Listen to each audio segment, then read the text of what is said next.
Oke, Assalamualaikum warahmatullahi wabarakatuh. Balik lagi sama channel saya, Muhammad Abdus Salam.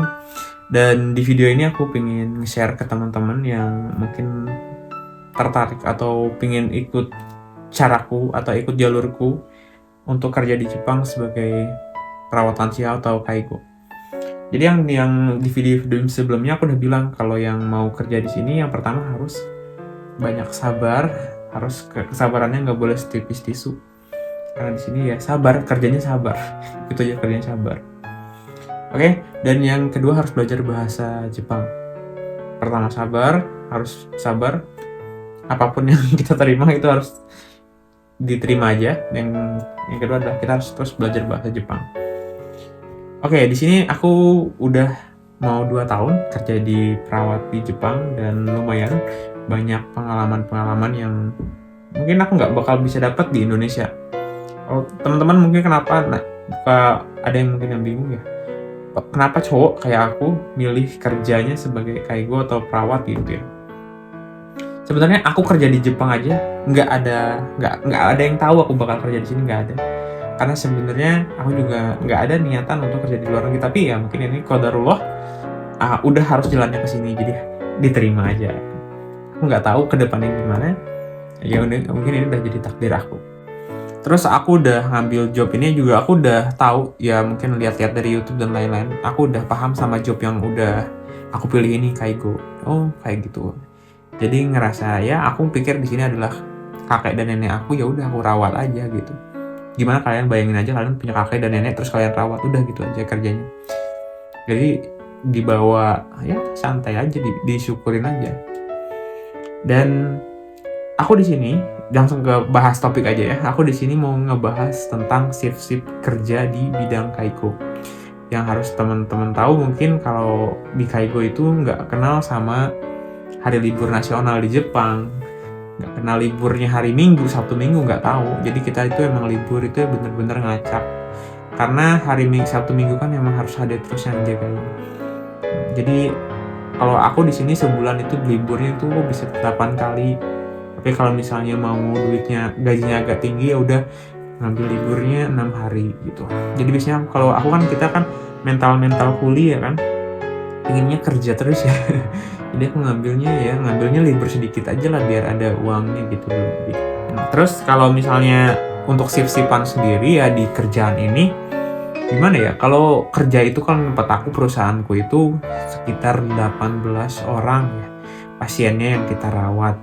Dan setiap hari itu sekitar ada 5-6 orang yang bertugas. Dan itu langsung dibagi-bagi ya, masih bagi-bagi. Jadi di tempatku itu kalau misalnya kerja tiap hari itu ada 2 orang yang masuk yang di bagian nicking. Nicking itu dari jam 8 sampai jam 5.30. Terus ada yang 2 orang di bagian OSOD. OSOD itu yang di bagian agak sorenya lah ya, pulangnya agak malam, dari jam 9.30 sampai jam 7. Terus yang terakhir ada yang yaking. Terus di tempatku juga ada yang baito gitu ya, yang pekerja baito kerja yang nggak terikat gitulah, pokoknya yang kerja nggak terikat. Jadi sekitar ada 5-6 orang. Terus ada yang yaking. Yaking itu kerjanya dari jam 5 sore ya sampai jam 9.30 pagi. Jadi 1 hari sampai malam. Sama ada lagi yang namanya tuh Hayade. Hayade itu dari jam 6 pagi ya sampai jam 3 sore. Itu. Jadi di kerjaan di perawat itu udah mah liburnya ngacak banget.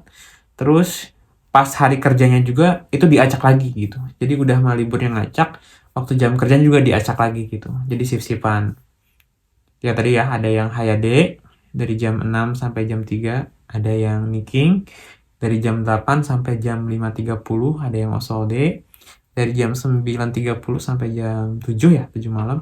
Terus ada yang yaking. Mungkin ada 6 orang kali ya, kurang lebih 6 orang. Jadi itu shift-shiftannya di kerja di kaigo. Yang paling aku suka untuk kerja di itu mungkin shiftnya enak, yang paling enak tuh yang nicking kali ya. Kayak kerja biasa aja dari jam 8 sampai jam 5.30. Kalau tempatku yang Hayade dari jam 6 sampai kayak kepagian buat kerja. Terus kalau tempatku ada yang yaking tuh kan, yaking itu mungkin kerjanya nggak terlalu berat ya kan, nggak ada yang harus angkat-angkat, tapi ya gitu nggak tidur ya, karena banyak yang pencet-pencet narko gitu, kita harus bangun ada apa gitu gitu. Tapi kalau misalnya di tempatku, kalau misalnya ada dinas malamnya atau yakingnya itu, setiap dinas malam itu ditambah di TAT-nya itu dapat 7.000. 7.000 itu kalau di Indonesiain 700.000 mungkin sekali ada yaking ya. Itu ditambahin nanti di gaji kita di bulan, di tutup bukunya lah ditambahin. Jadi gitu teman-teman, kalau misalnya mau kerja di bidang ini, ya teman-teman harus siap, jangan berharap ada libur nasional di Jepang ikut-ikut, terus ada Fuyuyasumi, Natsuyasumi, udah nggak usah nggak usah diajak. Kalau Kaigo mah nggak usah diajak, Kaigo mah yang lain aja yang diajak. Soalnya kita nggak bakal dapet itu. Terus di hari kerjanya juga kita diacak lagi. Waktu awal-awal ya sama sih, semua juga waktu awal-awal mah nggak ada yang langsung apa ya, butuh proses lah untuk nareta, untuk terbiasa tuh butuh proses. Mungkin itu just ya, cerita sedikit dari aku untuk kerja di bidang perawat Kaigo ini, shift-shiftnya ya. Tapi nggak tahu teman-teman kalau kerja di pabrik, setauku kayaknya kalau di pabrik mobil juga kayaknya ada shift-shiftnya deh. Tapi kalau yang untuk yang di Gengba, yang di pabrik roti mungkin ada juga kali ya, nggak tahu juga ya. Oke, mungkin itu aja yang bisa aku share. Kurang lebihnya mungkin aku mohon maaf. Teman-teman juga yang ingin kerja di sini tetap semangat, tetap belajar bahasa Jepangnya. Karena kita mau tinggal di negara orang minimal bisalah bahasa mereka, biar kalau ada salah pun kita nggak salah-salah banget gitu. Mungkin ya, aku juga di sini masih belum bisa banget bahasanya, ya masih kacau balau, tapi ya tetap semangat. Mudah-mudahan teman-teman yang pengen datang ke sini buat kerja dilancarin urusannya. Terus aja konsisten, jangan menyerah. Intinya jangan menyerah, terus berusaha dan berdoa. Mudah-mudahan Allah memberikan jalan. Baik lagi ya, keputusan itu ada di Allah. Jadi baik-baik sama Allah, banyak berdoa, bukan untuk yang muslim banyak sering sholat, ya, sering sedekah. Mungkin yang non muslim, yang Kristen bisa ke gereja dan lain-lain.